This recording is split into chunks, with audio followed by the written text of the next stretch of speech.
It's the role of men in the gender-based violence epidemic.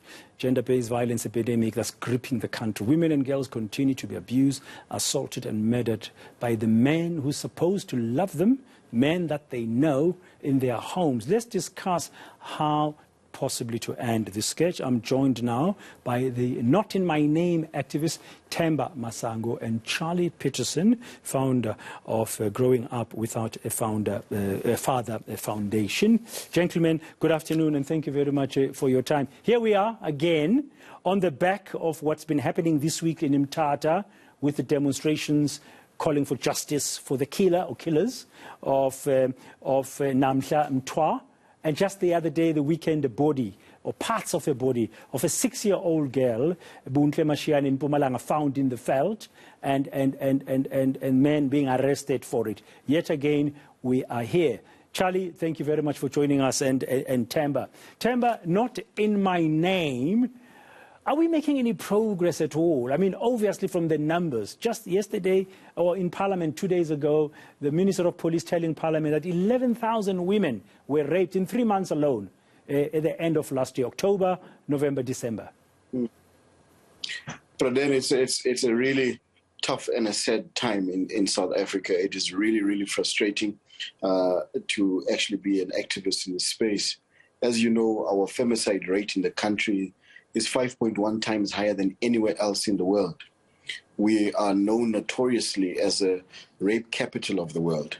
And when you speak about families, plus minus 70% of households are left fatherless. And that is real problem we're facing in South Africa at the moment. And Charley, these are things that we... Yeah, sorry to cut you there. I just want to bring in Charley. I mean, that's a sad state of affairs. I think it's one thing lamenting it. I just wanted us to be able to focus on what we think can be done. Sometimes, some guys I talk to, they say, I feel powerless. I don't know what to do. Yeah, I think last year we had the same conversation, and something bad also happened during this time. And I think, like Themba said, that we really feel that our hands are cut off. But I always believe that we can't lose hope. We have to soldier on. It's like we'll be in Cape Town. I'll be in Cape Town tomorrow talking in Lavender Hill. And we know that Lavender Hill has been, known as a notorious area, and the men up there have decided, no, we're going to take hands. We're going to fight this GBV and this fatherlessness. So we're going to come together and give each other hope, because we can't lose hope, Themba. We can't lose hope, Raden. We have to move and soldier on. The laws are there, they are good, they've been revised. The Domestic Violence Act is being amended. Government has declared GBV and femicide an epidemic and made some resources available. Private sector companies have got all kinds of initiatives. Themba, where should we focus in order to move the needle against GBV and femicide? I think the most important part is that we need to focus especially on young men. We also need to make them understand that the socialization of the past, where we come from, needs to actually change. We need to start focusing on, the boy child, for him to understand that, the female counterpart is an equal and counterpart, and that their masculinity does not have to be toxic when they are actually, relating with women. And also, it's not good enough just to be throwing money at the problem. As you know, the president gave over $1 billion to the sector, which is yet to actually, we don't know exactly who was given the money, and we're calling for an audit for that, because on the ground, daily base, on the ground, you're not seeing that effect of that money. And you get a lot of people in, aircon offices sitting, talking about talks.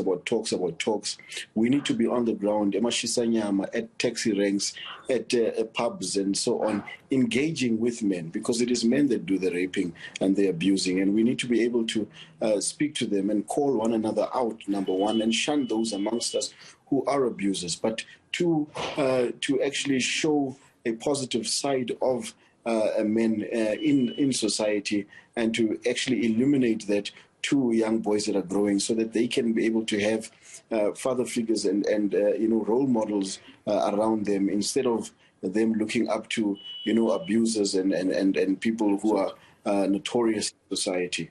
And that's very important, so that we can actually change the mindset of growing young men especially.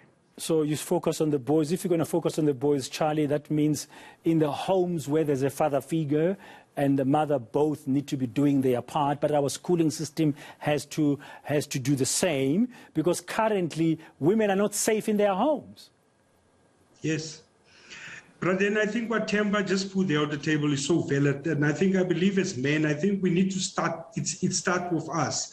Let's start as men in South Africa, find the date, look at the time and said, right, all of the men, we're going to stop everything that we're doing. We're going to go into our communities. We're going to look at homes, shelters where women are running to, because some of these shelters, Braden, are so in a bad state. So we beat them at home. We chase them to shelters that are in a bad state. And immediately when they're there, they want to come back home because the conditions there where they run to are also not right. I believe as men, we need to volunteer and go out and renovate these homes and clean these shelters and everything, so that we can see with our own eyes what are we causing, as a community, as men. And it's about time not to take excuses, to hold hands as men and said, like, not in my name, a movement like that. Let's move together, Themba, and said, right, we dedicate this day as a cleanup day where we go to the communities, to society, to talk to them about this scourge. What about turning a blind eye? I mean, you keep on hearing the Minister of Police that day was saying many of us communities, like in the Mthatha case of the late Miss Namhla Mthwa, okay, she said nobody knew that she was being abused allegedly by whoever ended up killing her allegedly. Somebody's name has been mentioned, but the police don't have a suspect. But you were saying not even the community reported anything. Sometimes we send of turn a blind eye. So no, it's not my business. It's somebody else's problem. But as we are looking today, it's a national disaster. Themba? Indeed, the bystander effect has really crippled the fight against gender-based violence, because, as you say, rightly so, that a lot of people are saying it's not my business. Even when people get to the police station and actually report, you'll find police saying, look, you guys can go and talk about this issue, go back home and settle it. And then the next day you find out somebody has been killed. So we need an all hands on deck approach. And my brother is 100% correct there. To say that we need to be able to come together and work together and hold hands up and not to stand by. When you do see something amiss and wrong, as an individual, you need to go in and be able to say, not in my name, not in our name, but me as an individual in my private space as well.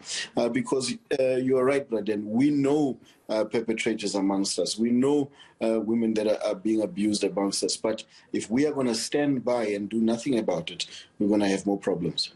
I was just thinking after what Charlie said that one day we should stop and go to these shelters where women run to, or they take refuge there after being abused at home, but then they have to come back home because the conditions there are bad.